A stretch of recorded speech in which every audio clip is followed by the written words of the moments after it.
Hey, Kirk. My question is sort of a question slash compliment. You're a very good public speaker. And I think a lot of people here might struggle with that. What I'm curious is somebody with so little education beyond high school and, you know, just experience in the field, how are you able to so confidently just kind of word vomit, right?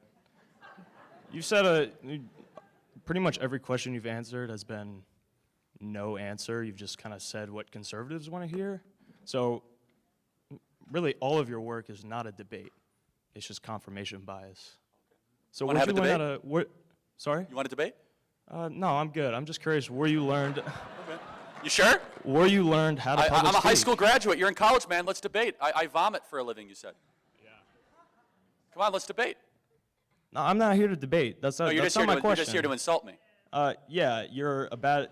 Yeah, I am. You're a hero. Where did you learn how to public speak? Because you're really good at lying out of your ass. What have I lied about? Name one thing I lied tonight about. Name stats. Name a second thing. No, name a stat. I said that's wrong. You said 11 million jobs. You said 50%. Yes, 11 million jobs are open for blue-collar work according to Mike Rowe and according to 3 independent studies according to the Department of Labor. Name another stat I said that's wrong. I guess my main point No, is... name a third stat that I said that's wrong. When you say a stat or you just say numbers, it's helpful usually when you're public speaking to say where you got that information. Because people who disagree with you might not so think you're give me, credible. no, but you give some examples. Where did I lie or say a stat that's not true? You need to work on not doing confirmation bias. Wait, hold on, no, but you come up here and say, oh, how did you with a high school education learn to spew BS? Say one thing I said that was wrong, misleading, unfactual, not rooted in data. One thing. You're doing it right now. I'm asking you a question. I was just making a comment and you're spinning it. That's what you're really good at. That's why I think you're a good No, public you came speaker. up here and insulted me. I'm asking you, how have I misled this audience? And you come unprepared, like not with a single data. I thought you'd at least have like one gotcha, man. Like one number, like one thing. 11 million job openings according to the Bureau of Labor Statistics that require muscular labor and require just a 6-month technical training degree. That is true. At the apex, 15,000 people coming across the southern border every single day. I even said it's down a little bit. That is true. What have I said that's incorrect? Do next. You're good at what you do, but not for the right reasons. That's all I'm saying. They don't want to debate me because they can't debate me. They can't say one thing I said that's wrong. They can't name one data point. They just come up here and insult. You, my friend, are why we are going to beat you guys historically, because you are afraid to have a debate.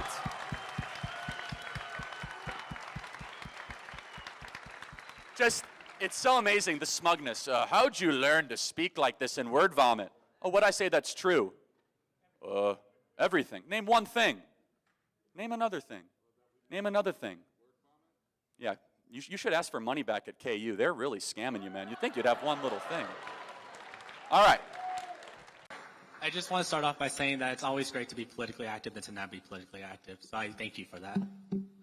But I do want to start off by saying earlier I was outside protesting, as I usually do on campus, with a sign that says, "Tear the fascists down." Now, for those who don't know what fascism is, it's an ideology associated with Nazism. As I had this sign, not affiliating it to anybody, I had a group of individuals come up to me saying openly they were fascists attending your event and called me the F word while at it. It's not lies.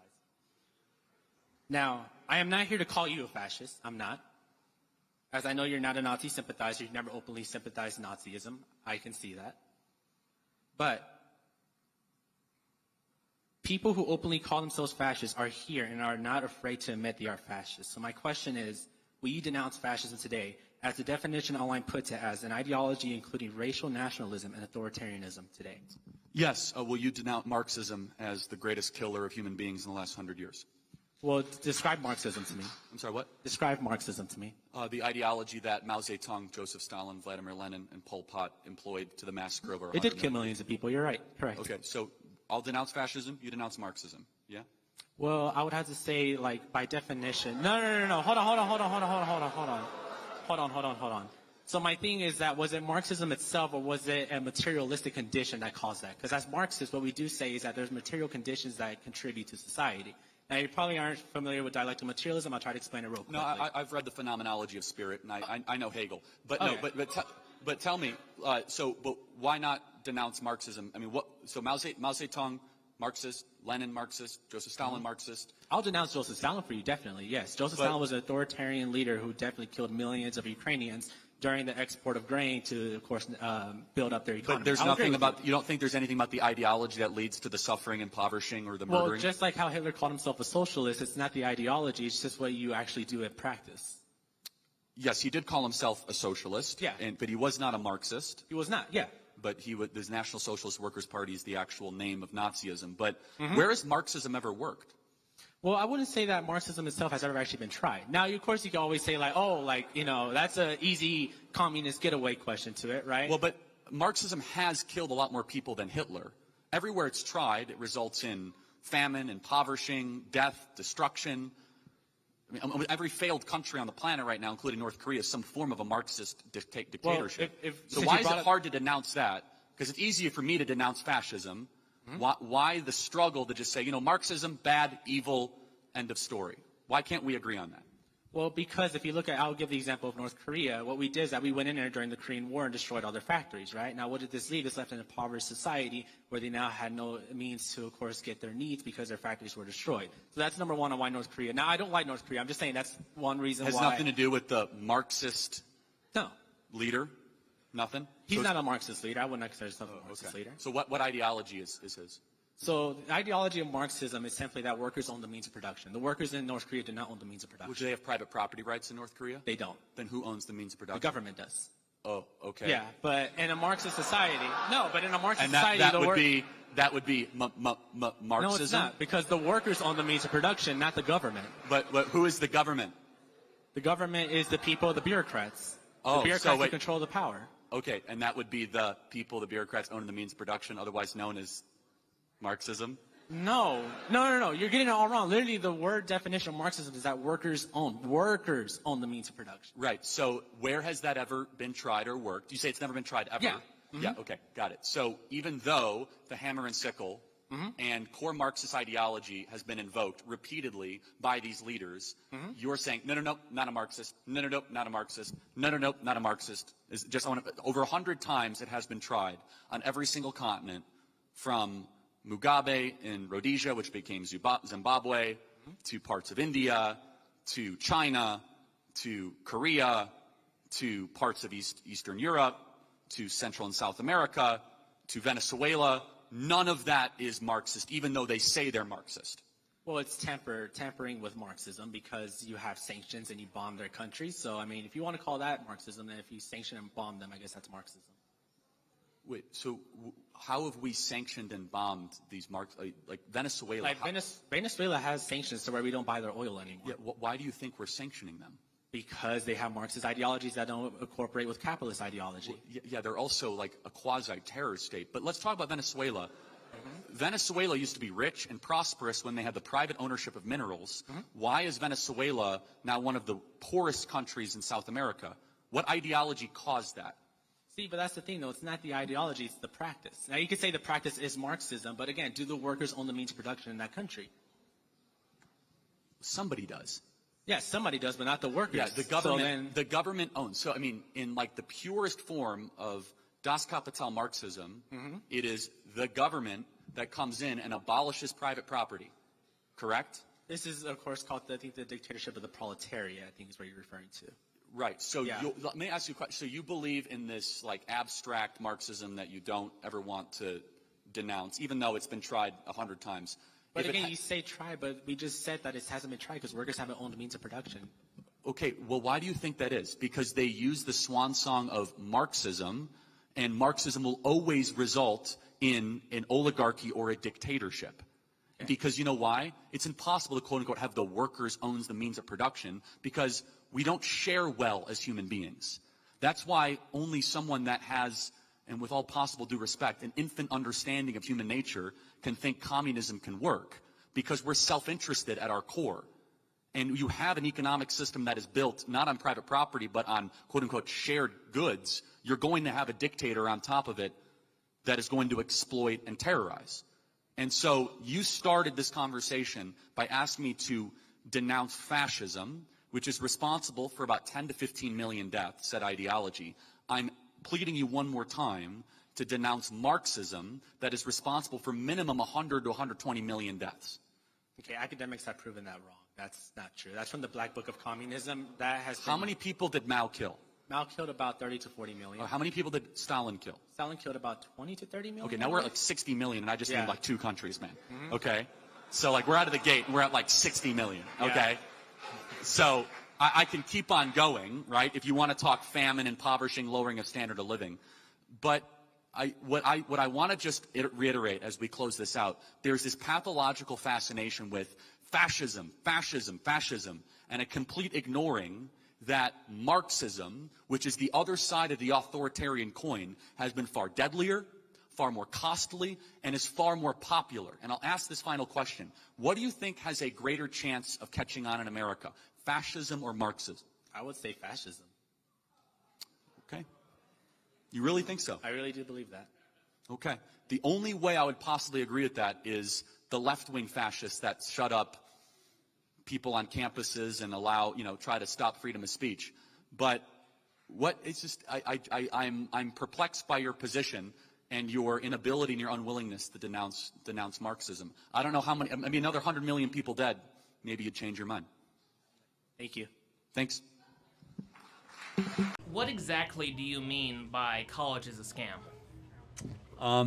Good question. I wrote a whole book about it. Largely the value proposition that you are being offered is not worth the time or the money that many of you are forking over. There's exceptions to that generally, but for example, the vast majority of students that graduate from four-year college, they'll end up getting a job, if they get a job at all, in a career or a job that doesn't require a college degree. So henceforth, asking the question, why do they go to college in the first place? Okay, now what do you mean about jobs that don't require a college degree? Like working at Starbucks as a barista. Okay. So what exactly do you mean by the value proposition not being sufficient for the cost of going to college? Yeah, so, going $30,000, $40,000, $50,000 into debt, that's a significant thing.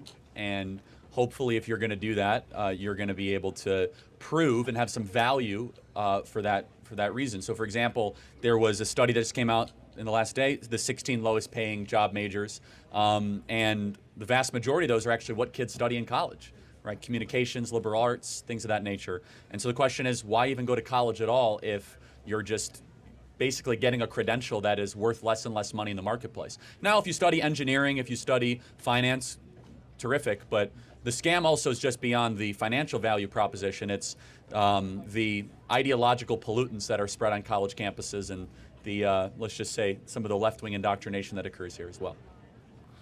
Okay, so moving aside from that red herring there, I myself am a communication major, and I am very well aware of the communication majors who just take a 4-year degree and go into jobs that either don't require a degree or... Try to get as close to the mic as you can. Is that okay? Thank you. It's okay. Yeah.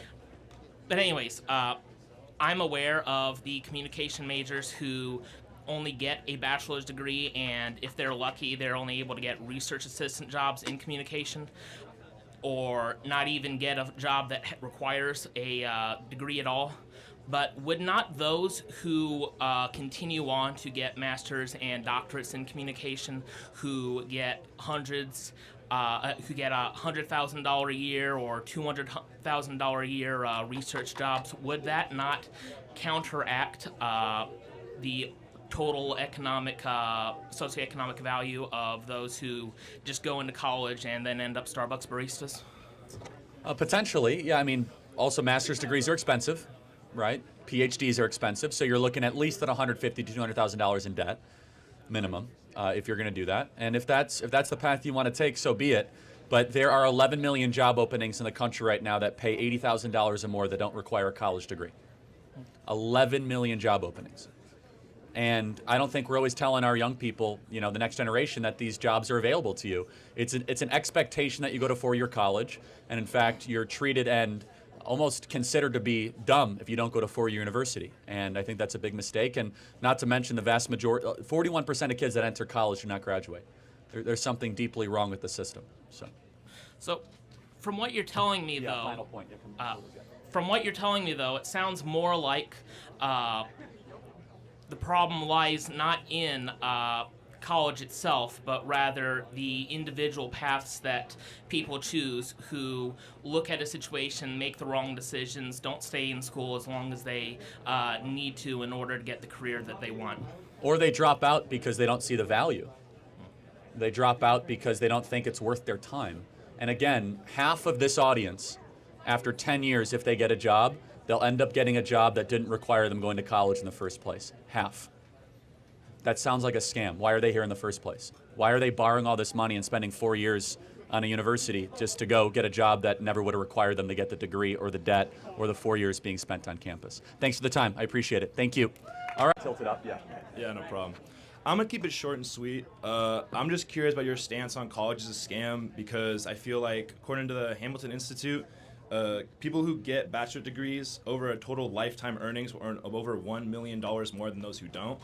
And also, I feel like college is an important place for people to go learn valuable life lessons. And also, it's good to have a balanced society, because then you're going to get artists, you're also going to get architectures, you're going to get engineers, you're going to get all sorts of different people that we need in society. Because what's the point in living if we don't have writers or artists?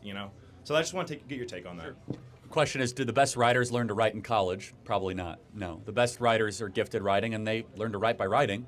And I would just argue that this kind of holistic view you get. For example, what are you studying? Can I ask? Economics. Okay, so what do you think of Thomas Sowell? I actually really like him. I bought his book, Basic Economics. Great. He's one of the first economists I ever Do they really teach looked it at. here? Not yet, but also I've only been Okay, for so now you're 1 proving year. my point. If you're studying economics and they're not teaching Thomas Sowell, you're not getting an education, you're getting an indoctrination. Well, And you're no. being scammed. Okay. Milton Friedman, do they teach Milton Friedman here? No, but I'm aware of him. Okay, Ludwig von Mises, I'm aware of him, but no. Murray Well, Rothbard, hold on. No. F.A. Hayek, No. Frederick Bastiat. No. You're not getting economics education, you're getting an indoctrination. You should know every single, it's not your fault, but what you're paying for or going into debt for is not a real economic education. Those are the people that theorized about free markets, which is a legitimate school of thinking. Monetarism, private property rights, and the fact that I'm not criticizing you, I'm criticizing the institution that's failing you, that you don't know what these people believe and you're not being taught that rigorously, proves my point that college is a scam. Yeah, but again, I've only been here a semester and a half. So. But do you know who John Maynard Keynes is? Heard of him. Actually, we did read about him a little bit. Okay, so you read about John Maynard Keynes, but In you class. were Keynes. Yeah, in class. I read Yeah, about it okay. in class. Right, so that's my point, is that they'll teach you Keynes, but they won't teach you one out of the 7 people that I mentioned, Bastiat, Hayek, von Mises, Rothbard, Sowell, or Friedman. And that proves my point, which is that it's all demand side, it's all one picture of an economic argument that is not the complete picture of what, now maybe later on you'll get a supply side, economics teacher here, but this idea that you go to college to kind of get your worldview liberated, yet you get your worldview altered, to be perfectly honest. Secondly, to your point of earnings over a period of time, it matters completely and solely on what you study. Yeah. If you study the liberal arts, even after 10 years, study came out yesterday, 16 lowest paid majors happen to be some of the highest majors that people actually go and study, which is liberal arts, sociology. God bless people that do that stuff, I suppose. But you're also filled with all of the woke rubbish that is infecting our society.